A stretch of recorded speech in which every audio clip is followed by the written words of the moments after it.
Hello students, in my last video we have studied about the biotic components of the ecosystem in which we saw the different type of biotic components of the ecosystem like plants, animals and microorganisms and how they are going to be depending upon each other.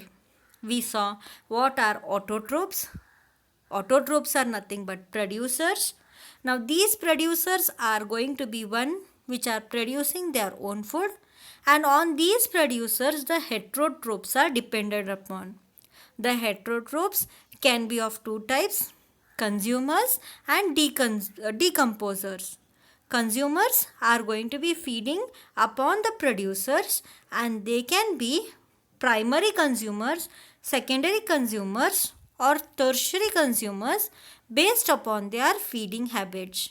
And decomposers are going to be those which are going to be deriving the energy from the dead and decaying matter, that is the non-living organic matter. So this was what we studied in my last video. Today I have brought you the abiotic components of the ecosystem.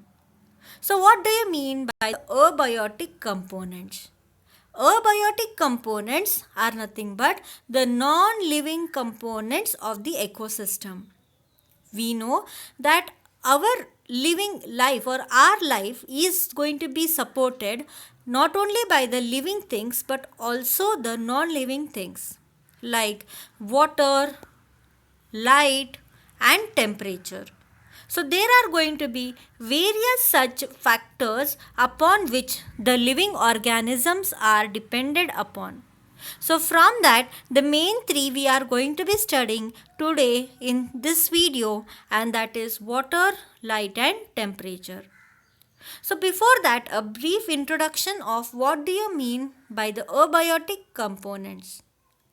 Abiotic components are the non-living components of an ecosystem which will be affecting the life of the organisms. They are non-living but still they are important for life. They are sustaining the life. They are supporting the life. So the abiotic components can be harmful to the ecosystem. Abiotic components are harmful to the ecosystem means what? Now suppose there is flood, excess of water, then also it is harmful to environment. Volcanic eruptions, harmful to environment. Forest fires, again harmful.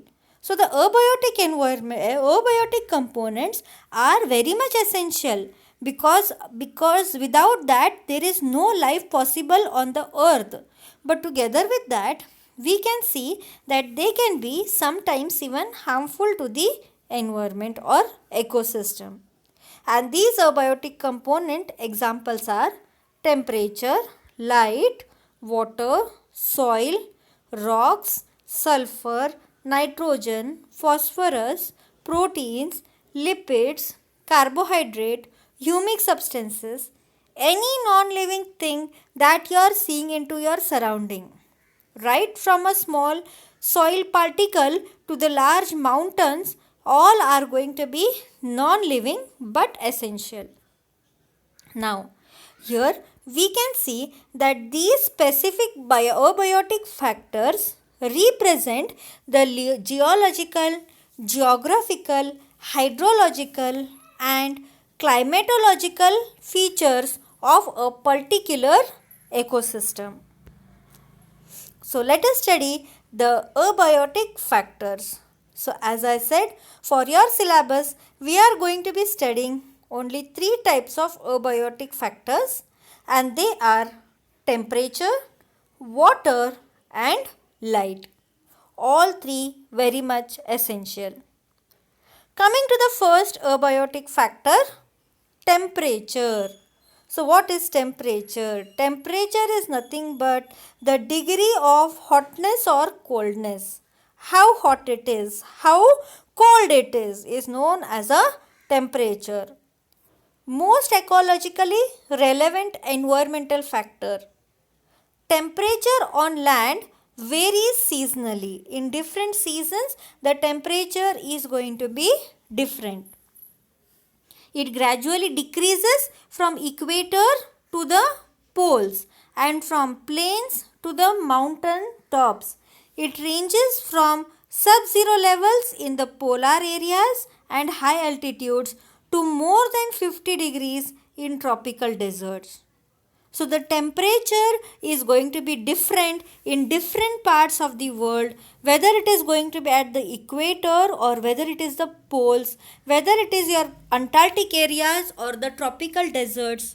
You can see there is a wide range of temperature that are present, which is going to be affecting the life of the organism.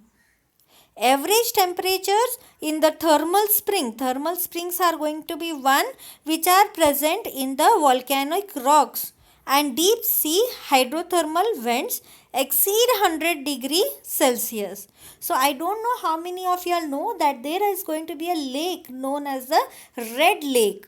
So this red lake is going to be famous for flamingos. Only the flamingos are going to be able to survive in that waters. And that in the middle of that lake we can see that the corners the temperature is going to be less. But in the middle of the lake the more than 100 degrees Celsius temperature has been noted.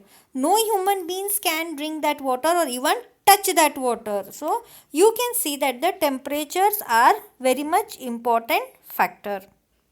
Because for example, mango trees cannot grow in temperate countries like Canada or Germany. There is no snow leopard in the Kerala forest, or the tuna fish are rare beyond tropical latitudes in the ocean.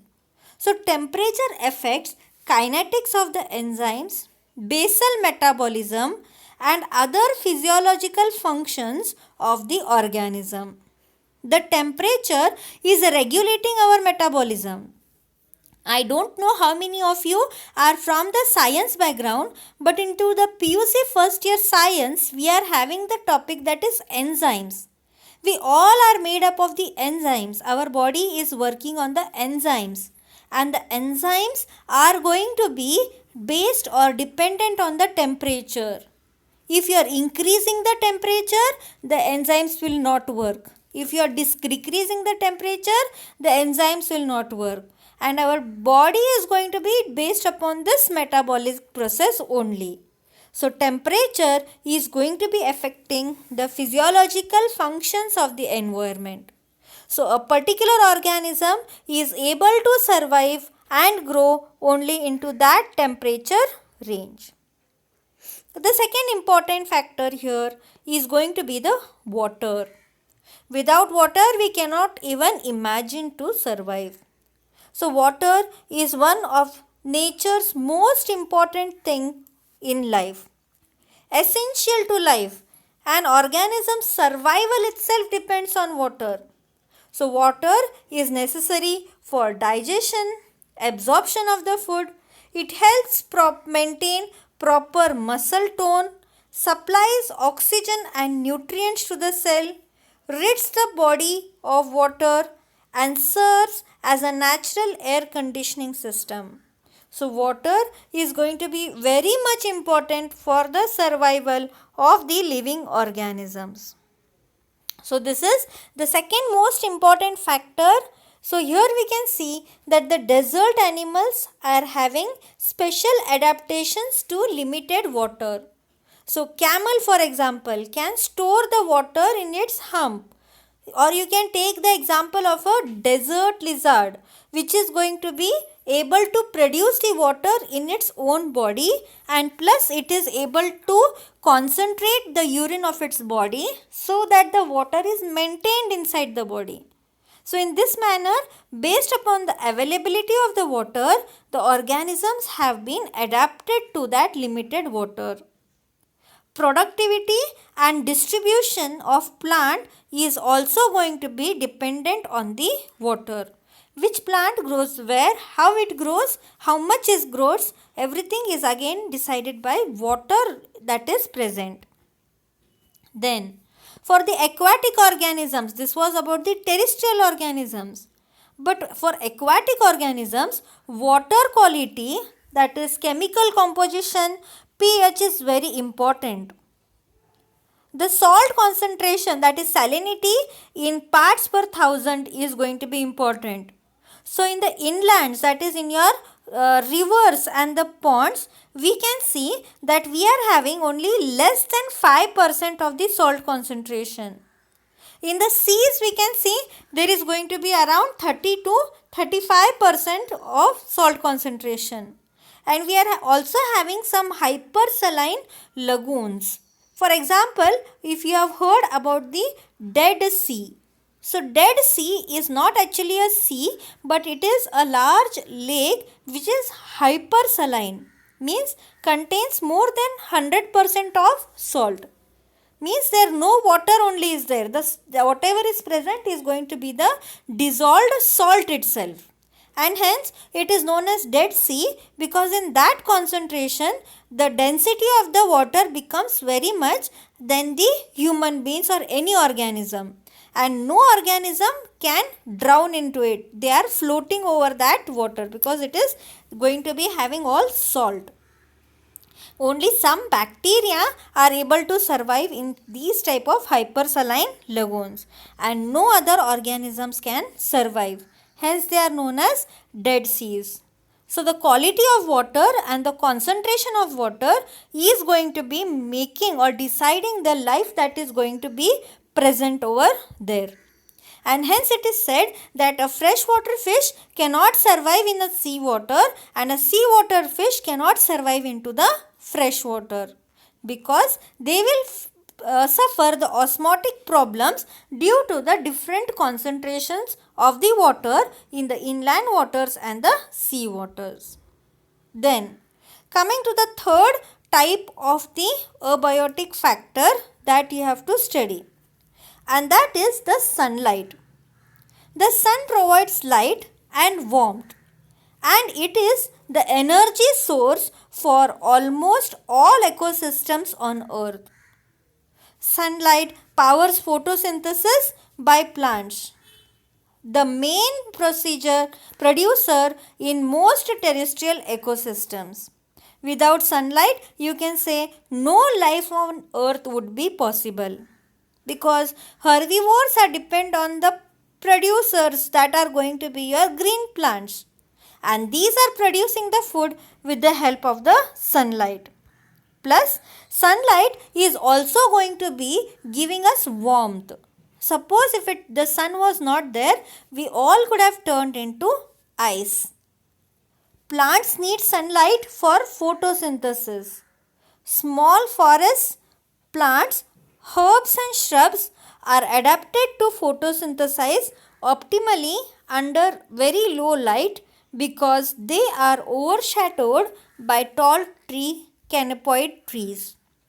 So whatever it is, whether it is low light or high light, plants require light for their photosynthesis process. Apart from that, we can see that herein many plants are also depending on sunlight for their photoperiodism. Photoperiodism is nothing but they are flowering. They are opening only when there is sunlight.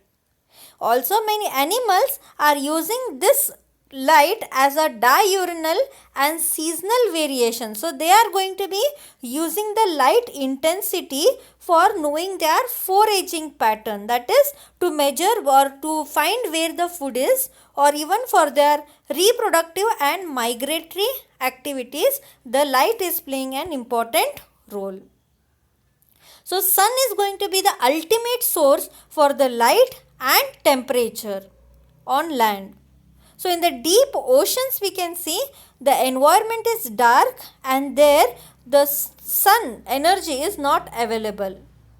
The spectral quality of solar radiation is also important for life. The UV spectrum is harmful to many organisms. Not all the color components of the visible spectrum are available for marine plants. But we can see that suppose we are going to be needing to survive, we cannot survive without the light, that is the sunlight. So that is all about the abiotic factors, that is your temperature, water and light.